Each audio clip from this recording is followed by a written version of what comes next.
Hey everyone, welcome to in interesting channel education with excitement. आज हम पढ़ेंगे class 6 Vasant book का part number 6 Paar Nazar Ke. Start करते हैं। वह एक सुरंग नुमा रास्ता था। आम आदमी के लिए इस रास्ते से होते हुए जाने की मनाही थी, लेकिन छोटू ने एक दिन अपने पापा का सिक्योरिटी पास लिया और जा पहुंचा सुरंग में। फिर क्या हुआ? तो इसमें बता रहे हैं कि एक सुरंगनामा रास्ता होता है और आम आदमी के लिए जाना वहाँ पर अलाउड नहीं होता, मतलब वहाँ पर वो जा नहीं सकते। लेकिन छोटू एक लड़का होता है, वो अपने पापा का सिक्योरिटी कार्ड लेता है और वो वहाँ पर जा पहुँचता है सुरंग में। आगे बढ़ते हैं। छोटू, कितनी बार कहा है तुमसे कि उस तरफ मत जाया करो, फिर पापा क्यों जाते हैं इस तरफ रोज़ रोज़? पापा को काम पर जाना होता है। तो फिर उससे कहा जाता है कि तुमसे कितनी बार मना किया है कि इस तरफ मत जाया करो। तो फिर वो बोलता है तो फिर पापा क्यों जाते हैं रोज़ रोज़? तो फिर जो भी यहाँ पर बोल रहा है तो फिर वो बोलता है कि पापा को काम पर जाना होता है। रोज़ाना यही वार्तालाप हुआ करता था छोटू की माँ और छोटू के बीच। हाँ, तो ये जितने भी बातें कही हैं ये इसकी माँ ने कही हैं। उस तरफ एक सुरंगनुमा रास्ता था और छोटू के पापा इसी सुरंग से होते हुए काम पर जाया करते थे। तो एक सुरंगनामा रास्ता होता है, तो उधर ही से उसके पापा अपने काम पर जाते थे। आम आदमी के लिए इस रास्ते से जाने की मनाही थी। चंद चुनिंदा लोग ही इस सुरंगनुमा रास्ते का इस्तेमाल कर सकते थे और छोटू के पापा इन्हीं चुनिंदा लोगों में से एक थे। तो एक रास्ता होता है जहाँ पर आम आदमी को जाना वहाँ पर अलाउड नहीं होता, लेकिन जो कुछ लोग होते हैं वो जाते हैं और उसमें से ही उसके पापा थे। आज छुट्टी थी और छोटू के पापा घर पर ही आराम फरमा रहे थे। नज़र बचाकर चोरी छिपे छोटू ने पापा का सिक्योरिटी पास हथिया लिया और चल दिया सुरंग की तरफ। तो छुट्टी होती है एक दिन, तो उसके पापा घर पर होते हैं। तो क्या करता है छोटू? नज़रें बचाकर, मतलब वो चुपके से अपने पापा का सिक्योरिटी पास लेता है और वो फिर चला जाता है सुरंग की तरफ। वैसे तो उनकी पूरी कॉलोनी ही ज़मीन के नीचे बसी थी। यह जो सुरंगनुमा रास्ता था, अंदर दिए जल रहे थे और प्रवेश करने से पहले एक बंद दरवाजे का सामना करना पड़ता था। तो जो उनकी कॉलोनी थी जहाँ पर वो रहते थे वो ज़मीन के नीचे बसी हुई थी। तो जो सुरंगनामा रास्ता था उसके अंदर दिए जल रहे थे और प्रवेश, मतलब उसके अंदर जाने के लिए हमें पहले उनको सामना करना पड़ता था। किसका? एक दरवाजे का। दरवाजे में एक खांचा बना हुआ था। छोटू ने खांचे में काट डाला, तुरंत दरवाज़ा खुल गया। छोटू ने सुरंग में प्रवेश किया। अंदर वाले खांचे में सिक्योरिटी पास आ पहुंचा, उसे उठा लिया। कार्ड उठाते ही दरवाज़ा बंद हुआ। छोटू ने चारों तरफ नज़र दौड़ाई। सुरंगनुमा वह रास्ता ऊपर की तरफ जाता था, यानी ज़मीन के ऊपर का सफ़र कर आने का मौका मिल गया था। तो फिर वो क्या करता है छोटू? उसमें पहले एक खांचा सा बना होता है दरवाजे में, तो वो अपना कार्ड जो डालता है, अपने पापा का कार्ड, सिक्योरिटी कार्ड जो था उसका, तो फिर उसको डालते ही वो दरवाज़ा खुल जाता है। और फिर छोटू चारों तरफ देखता है और फिर वो जो सुरंगनुमा रास्ता होता है फिर वो ऊपर की तरफ खुल जाता है। और फिर वो जो छोटू होता है फिर उसमें से उसका ज़मीन के नीचे से ऊपर जाने का सफ़र उसको मिल जाता है। ऐसा मौका कि वो ज़मीन के नीचे रहते थे, लेकिन इस बार वो ज़मीन के ऊपर का सफ़र करने के लिए जाता है। मगर कहाँ, मौका हाथ लगते ही फिसल गया। सुरंग में जगह जगह लगाए निरीक्षक यंत्रों की जानकारी छोटू को नहीं थी। तो उसको लगता है कि उसको सफ़र करने का मौका मिल गया ज़मीन के ऊपर, लेकिन ऐसा नहीं होता। मौका हाथ लगते ही फिसल गया, मतलब वो जैसे ही उसका सफ़र शुरू होता है वैसे ही उसमें कुछ कमी आ जाती है। सुरंग में जगह जगह यंत्र, मतलब गैजेट्स लगे होते हैं वहाँ पर, जिनकी जानकारी, जिनकी नॉलेज छोटू को नहीं होती। मगर छोटू के प्रवेश करते ही पहले निरीक्षक यंत्र में संदेहास्पद स्थिति दर्शाने वाली हरकत हुई। इतने छोटे कद का व्यक्ति सुरंग में कैसे आया? तो फिर जो निरीक्षक यंत्र होते हैं तो फिर उसमें मतलब ऐसा किसी को लगता है कि जैसे यहाँ पर कोई है, लेकिन जब उसको देखते हैं तो वो तो छोटू होता है। तो फिर वो सोचते हैं कि ये छोटे से कद के आदमी की आने की यहाँ पर, मतलब ये कैसे आ गया। दूसरे निरीक्षक यंत्र ने तुरंत छोटू की तस्वीर खींच ली। तो जो दूसरा यंत्र होता है उसने छोटू की तस्वीर खींच लेता है वो। किसी एक नियंत्रण केंद्र में इस तस्वीर की जांच की गई और खतरे की सूचना दी गई। तो फिर जो उसकी फ़ोटो खींची जाती है तो उसकी जांच की जाती है, और जिसमें जांच में क्या आता है कि ये खतरे की एक सूचना है। इन सारी गतिविधियों के से अनजान छोटू आगे बढ़ रहा था, लेकिन उसे नहीं पता था इतनी सारी एक्टिविटी उसके आसपास हो चुकी हैं, और वो फिर आगे बढ़ा। तभी जाने कहाँ से सिपाही दौड़े चले आए, छोटू को पकड़कर वापस घर छोड़ आए। तो फिर वहाँ पर सिपाही आ जाते हैं और फिर छोटू को पकड़कर उसको वापस छोड़ आते हैं उसके घर पर माँ छोटू का इंतज़ार कर रही थी। बस अब छोटू की खैरियत ना थी। छोटू के पापा ना होते तो छोटू का बचना मुश्किल था। तो फिर उसको घर छोड़ आते हैं, और फिर माँ जो उसकी होती है छोटू की, वो इंतज़ार कर रही होती है। लेकिन अब छोटू को लगता है कि उसकी खैरियत नहीं है, मतलब उसकी मम्मा उसको डांटेंगी या मारेंगी। लेकिन अगर छोटू के पापा नहीं होते तो छोटू का बचना मुश्किल था, मतलब उसकी मम्मा उसको डांटती। तो आगे है, छोड़ो भी, मैं इसे समझा दूंगा सब, फिर वह ऐसी गलती कभी नहीं करेगा। पापा ने छोटू को बचा लिया। बोले, छोटू, मैं जहाँ काम करता हूँ ना, वहाँ वह क्षेत्र ज़मीन के ऊपर है। आम आदमी वहाँ नहीं जा सकता, क्योंकि वहाँ के माहौल में जी ही नहीं सकता। तो वो बताते हैं कि इस बार मैंने तुम्हें बचा लिया, लेकिन मतलब वो छोटू को बचा लेते हैं, और फिर उनसे, जो छोटू की मम्मी होती है, उनसे बोल देते हैं कि ऐसी गलती अब कभी नहीं करेगा। और फिर उसके पापा उसको बताने लगते हैं कि जहाँ मैं काम करता हूँ वो जो क्षेत्र है ज़मीन के ऊपर, वो अच्छा नहीं है, मतलब वहाँ पर आम आदमी नहीं जा सकता, क्योंकि वहाँ के माहौल में जी ही नहीं सकता, क्योंकि वहाँ पर जो उसके ऊपर का जो माहौल है, वहाँ पर इंसान नहीं जी सकता, मतलब आम आदमी नहीं जी सकता। तो फिर आप कैसे जाते हैं वहाँ? छोटू का सवाल लाजमी था। तो फिर उसने भी, जो छोटू था, उसने पूछा कि आप कैसे चले जाते हैं फिर। लेकिन उसका सवाल भी जायज़ है, क्योंकि है तो वो भी इंसान और वो भी इंसान, तो ऐसा कैसे हो सकता है कि आप ही जा सकते हैं, मैं नहीं जा सकता। मैं वहाँ एक ख़ास किस्म का स्पेस सूट पहनकर जाता हूँ। इस स्पेस सूट से मुझे ऑक्सीजन मिलता है, जिससे मैं सांस ले सकता हूँ। तो उसके पापा उसको बताते हैं कि मैं एक तरीके का स्पेस सूट पहनकर जाता हूँ, जिस सूट से मुझे ऑक्सीजन मिलता है, जिससे मैं सांस ले सकता हूँ। इसी स्पेस सूट की वजह से बाहर की ठंड से मैं अपने आप को बचा सकता हूँ। मतलब जो उनका स्पेस सूट होता है, उसी की वजह से वो अपने आपको बचाते हैं ठंड से। ख़ास किस्म के जूतों की वजह से ज़मीन के ऊपर मेरा चलना मुमकिन होता है। मतलब एक ख़ास किस्म, मतलब एक किसी ऐसी चीज़ के जूते बने हुए होते हैं जिनसे उनका ज़मीन पर चलना मुमकिन हो जाता है। ज़मीन के ऊपर चलने फिरने के लिए हमें एक विशेष प्रकार का परीक्षण दिया जाता है। छोटू सुन रहा था। पापा आगे बताने लगे, एक समय था जब अपने मंगल ग्रह पर सभी लोग ज़मीन के ऊपर ही रहते थे। तो जितने भी अभी तक हमने पढ़ा, ये किस ग्रह की बात हो रही है यहाँ पर? अब हमें पता चला कि यहाँ पर मंगल ग्रह की बात हो रही है, जिसमें सिर्फ हम ज़मीन के अंदर रह सकते हैं, ऊपर नहीं रह सकते। तो उसके पापा उसे बताते हैं कि पहले मंगल ग्रह पर सब ज़मीन के ऊपर ही रहते थे, बगैर किसी तरह के यंत्रों की मदद के। मतलब जब उनको किसी भी यंत्र की ज़रूरत नहीं पड़ती थी ज़मीन के ऊपर रहने के लिए, बगैर किसी ख़ास किस्म की पोशाक के हमारे पुरखे ज़मीन के ऊपर रहा करते थे। लेकिन धीरे धीरे वातावरण में परिवर्तन आने लगा। कई तरह के जीव धरती पर रहा करते थे। तो उसके पापा बताते हैं कि जो हमारे पहले के लोग थे, वो मंगल ग्रह के ऊपर ही रहते थे, मतलब ज़मीन के ऊपर रहते थे। लेकिन वातावरण में परिवर्तन आने लगे, बदलाव आने लगे, जिसकी वजह से आज हम ज़मीन के नीचे रहते हैं। एक के बाद एक सब मरने लगे। इस परिवर्तन में जड़ में था सूरज में हुआ परिवर्तन। तो एक के बाद एक सब मरने लगते हैं जब वो ज़मीन के ऊपर रह रहे होते हैं। तो इस परिवर्तन की पूरी जो सिलसिला था, वो किसकी वजह से हुआ था? सूरज में हुआ परिवर्तन, मतलब सूरज के बदलाव से हुआ था ये।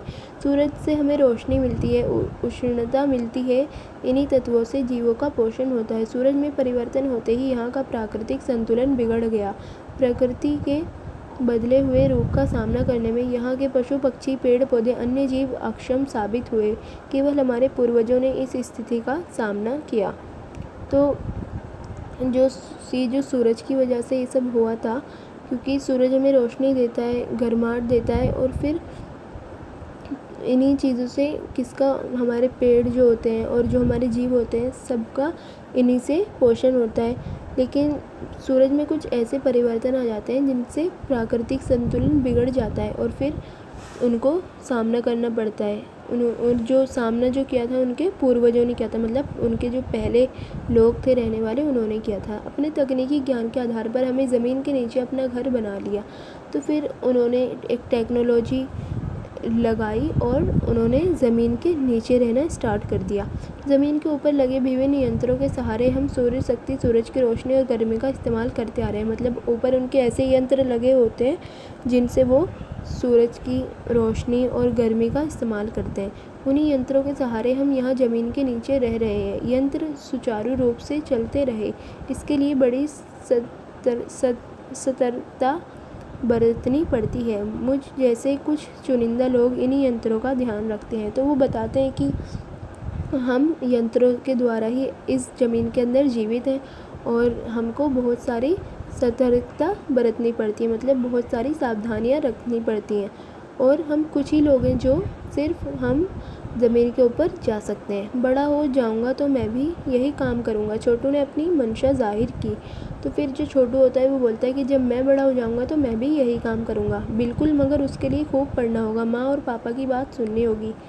तो फिर उसके जो पापा होते हैं वो बोलते हैं कि जो उसकी माँ होती है वो बोलती हैं कि बिल्कुल, लेकिन आपको उसके लिए बहुत पढ़ना होगा और अपने माँ बाप की बात सुननी होगी। दूसरे दिन छोटू के पापा काम पर चले गए। देखा तो कंट्रोल रूम का वातावरण बदला बदला सा था। शिफ्ट ख़त्म कर घर जा रहे थे। प्रमुख ने टीवी स्क्रीन की तरफ इशारा किया। स्क्रीन पर एक बिंदु झलक रहा था। तो दूसरे दिन उसके जो पापा होते हैं वो काम पर जाते हैं और वो देखते हैं कि कंट्रोल रूम का जो वातावरण था, मतलब जो उसकी स्थिति होती है वो बदल सी जाती है। और फिर वो शिफ्ट ख़त्म करके घर जा रहे थे, लेकिन स्टाफ के प्रमुख ने टीवी स्क्रीन की तरफ इशारा किया। मतलब जो स्टाफ के जो बड़े मेंबर होते हैं उन्होंने किसकी तरफ इशारा किया? स्क्रीन की तरफ। और स्क्रीन की तरफ उनको एक बिंदु झलकता हुआ दिखाई दे रहा था। वह बताने लगा, यह कोई आसमान का तारा नहीं है, क्योंकि कंप्यूटर से पता चल रहा है कि यह अपनी जगह अडिग नहीं रहा। पिछले कुछ घंटों में दौरान इसे अपनी जगह बदली है। कंप्यूटर के अनुसार यह हमारी धरती की तरफ बढ़ता चला आ रहा है। तो वो जो रेड सा उनको दिखाई देता है, एक बस सिर्फ बिंदु दिखाई देता है।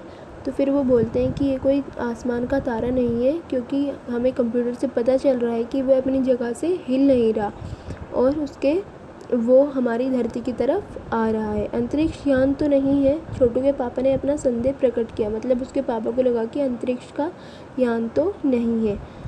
संदेह हमें भी है, आप अब इस पर बराबर ध्यान रखिएगा। तो मतलब जो उनके साथ होते हैं वो बोलते हैं कि लग तो हमें भी रहा है, लेकिन अब आप इस पर बराबर ध्यान रखना। छोटू के पापा सोच में डूब गए। तो जो छोटू के पापा होते हैं वो सोचते रहते हैं, क्या सचमुच अंतरिक्ष यान होगा? कहाँ से आ रहा होगा? सौर मंडल में हमारी धरती के अलावा और कौन सी ग्रह पर जीवों का अस्तित्व होगा?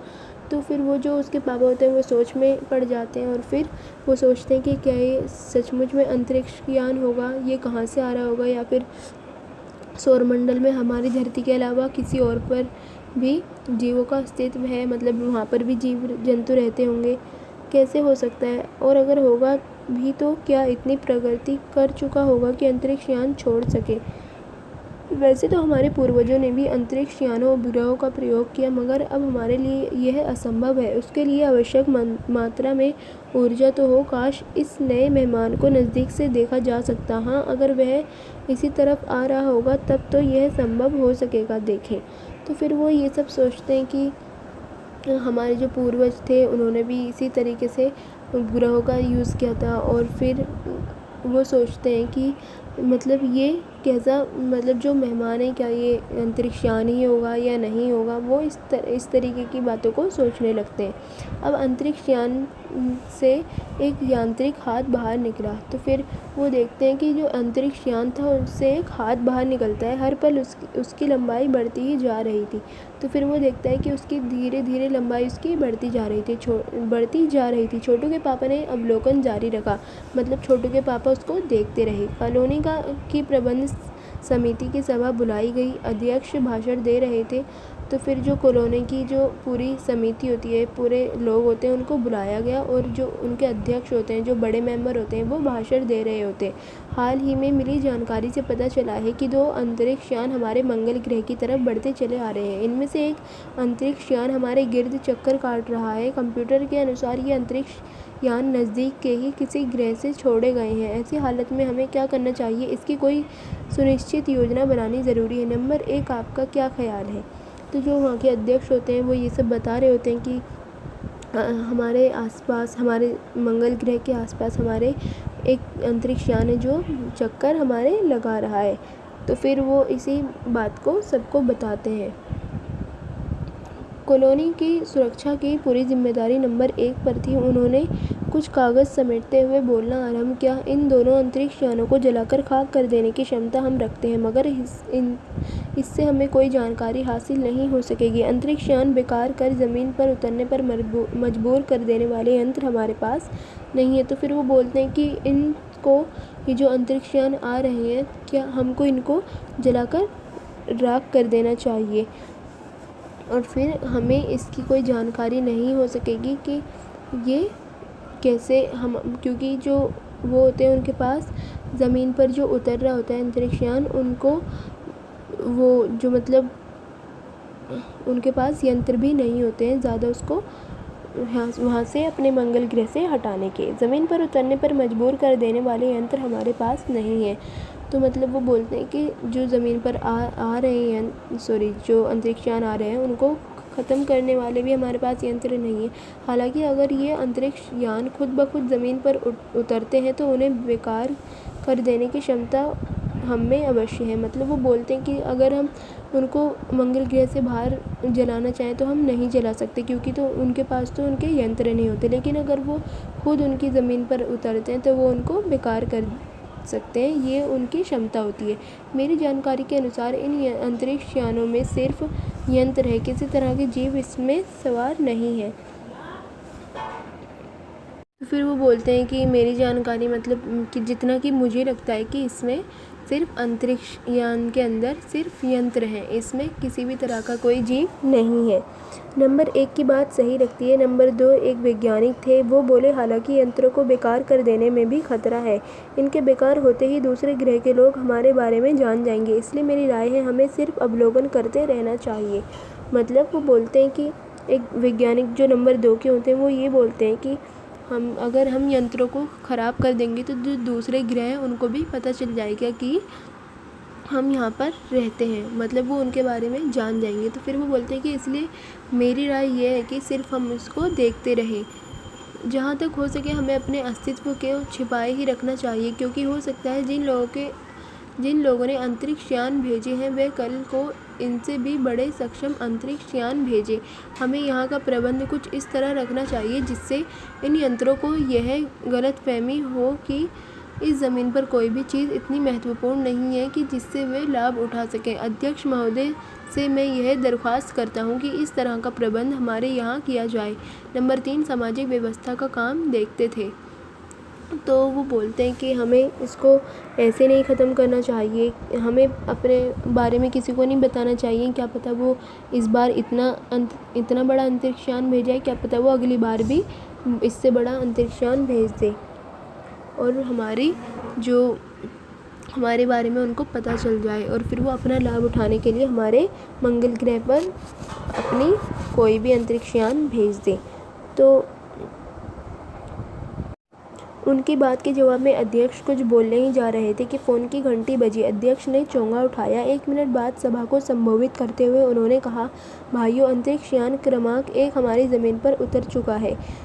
तो फिर वो बोलते हैं, मतलब जब वो जवाब देने जा रही होते हैं जो वैज्ञानिक होते हैं, लेकिन उनकी फ़ोन की बेल बजती है और फिर वो उठाते हैं तो उनको पता लगता है कि जो अंतरिक्ष यान होता है वो उनका एक उतर चुका है ज़मीन पर।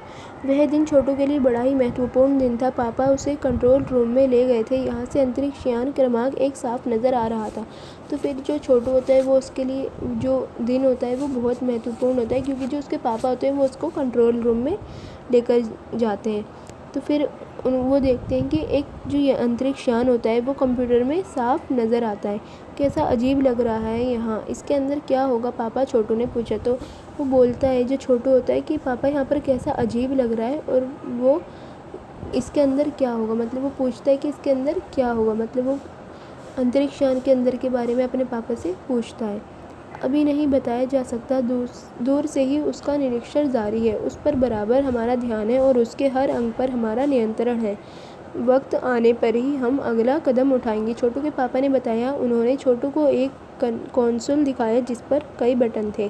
तो फिर वो बोलते हैं कि हम इनको अभी नहीं बता सकते कि इसके अंदर क्या है, कैसा है, लेकिन सिर्फ हम इसको अभी ध्यान से देख सकते हैं और इसके लिए हम सिर्फ आने पर, मतलब अगर ये नियंत्रण होगा तो इसके लिए हम अगला कदम उठाएंगे। तो छोटू के अब तो फिर उसके पापा बताते हैं कि यहाँ पर एक कंसोल दिखाते हैं उसके पापा, और जिसमें बहुत सारे बटन होते हैं। अब अंतरिक्ष यान से एक यांत्रिक हाथ बाहर निकला।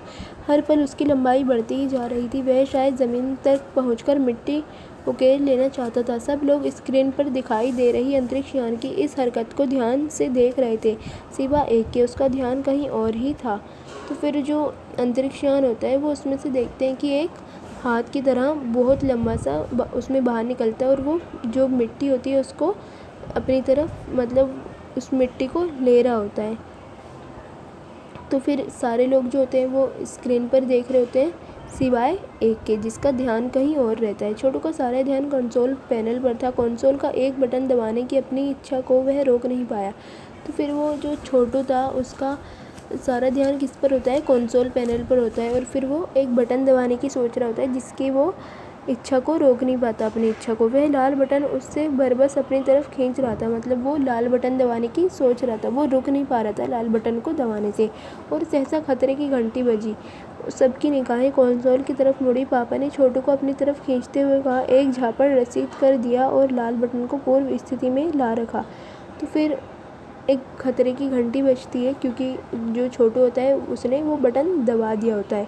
सबकी निगाहें कंसोल पर जाती हैं और फिर पापा जो होते हैं छोटू के, वो छोटू को खींचते हैं और फिर एक चांटा मारते हैं और फिर वो दोबारा से लाल बटन को सही कर देते हैं। मगर उस तरफ अब अंतरिक्ष यान के उस यांत्रिक हाथ की हरकत सहसा रुक गई थी। यंत्र बेकार हो गया था। फिर जब वो स्क्रीन पर देखते हैं तो वो देखते हैं कि जो यांत्रिक था, अंतरिक्ष यान था, तो उसकी जो हाथ जो बाहर निकल रहा था, जो लंबा होता जा रहा था, वो बेकार हो चुका था। उधर पृथ्वी पर national aeronautics and space administration, जिसको हम सिंपल लैंग्वेज में नासा बोलते हैं, द्वारा प्रस्तुत वक्तव्य ने सबका ध्यान अपनी तरफ आकर्षित कर लिया। और फिर जो पृथ्वी थी उस पर नेशनल, मतलब जो नासा है, नासा के द्वारा सबका ध्यान उसकी तरफ हो चुका था, नासा की तरफ। मंगल की धरती पर उतरा हुआ अंतरिक्ष यान वाइकिंग अपना निर्धारित कार्य कर रहा है। हालांकि किसी अज्ञात कारणवश अंतरिक्ष यान का यांत्रिक हाथ बेकार हो गया है। तो मतलब वो देखते हैं कि ये सारा काम अपना कर रहा है, लेकिन इसकी मतलब सारे लोग अपने उसमें लगे हुए होते हैं, लेकिन जो वो अंतरिक्ष यान होता है वो ख़राब हो चुका होता है। नासा के तकनीशियन इस बारे में जांच कर रहे हैं तथा इस यांत्रिक हाथ को दुरुस्त करने का भी प्रयास जारी है। मतलब जो नासा होते हैं वो इसके लिए टेक्नोलॉजी यूज़ कर रहे हैं और जांच भी कर रहे हैं कि इसको ख़त्म करने का पूरा प्रयास है। इसके कुछ ही दिनों बाद पृथ्वी के सभी प्रमुख अखबारों ने छापा, नासा के तकनीशियनों की रिमोट कंट्रोल के सहारे वाइकिंग को दुरुस्त करने में सफलता मिली है। यांत्रिक हाथ ने अब मंगल की मिट्टी के विभिन्न नमूने इकट्ठे करने का काम आरंभ कर दिया है। पृथ्वी के वैज्ञानिक मंगल की इस मिट्टी का अध्ययन करने के लिए बड़े उत्सुक थे।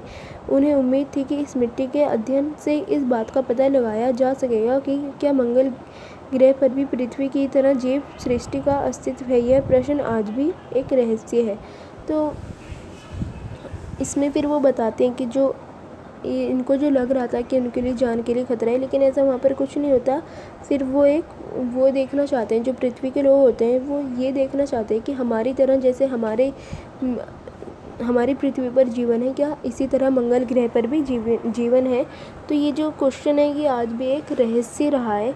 तो सिर्फ हम इसी को यही था हमारा पूरा चैप्टर। उम्मीद है कि आपको समझ में आ गया होगा। तो आपने देखा कि कैसे मंगल ग्रह पर भी उनके लिए एक जीवन होता है, लेकिन सिर्फ ज़मीन के अंदर। तो ये था हमारा पूरा चैप्टर। आई होप कि आपको समझ आ गया होगा, और अगर समझ आया हो, वीडियो अच्छी लगी तो प्लीज़ लाइक करें और हमारे चैनल को सब्सक्राइब करें। Thank you for watching my video.